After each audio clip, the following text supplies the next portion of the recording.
Is your family dysfunctional? Here are 7 signs from a licensed therapist. Number 1, the scapegoat.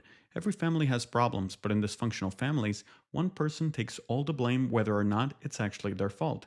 They're the easiest target, the one who's constantly criticized, dismissed, or punished. If something goes wrong, it's their fault. Someone else makes a mistake, they take the heat. Over time, the scapegoat starts to believe it. They internalize the idea that they are the problem even when they're not. Number 2, constant criticism.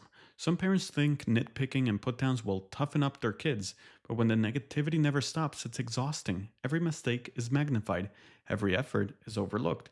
Family members end up walking on eggshells, terrified of messing up because in the household, there's no praise, only judgment. Number 3, parentification. This happens when a child is expected to take care of their parents' emotional needs instead of the other way around.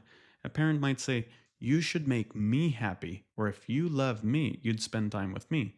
Kids who grow up like this become hyper aware of others' emotions, constantly anticipating their moods. Yes, they're empathetic, but it's draining. Number 4, favoritism. Parents may deny having a favorite, but when one child gets more praise, more affection, and more privileges, the impact is clear. The favorite may develop a superiority complex while the other child struggles with resentment and low self esteem. It damages sibling relationships and creates lasting emotional wounds. Number 5, triangulation. This happens when family members use a third person to deliver messages instead of communicating directly.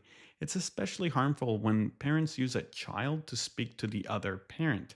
This shifts the anxiety onto the child and teaches them to avoid direct communication, creating long term relational issues. Number 6, enmeshment. This is when there are no boundaries. A parent might see their child's achievements as their own or refuse to give them independence, always hovering, always inserting themselves into every part of their life.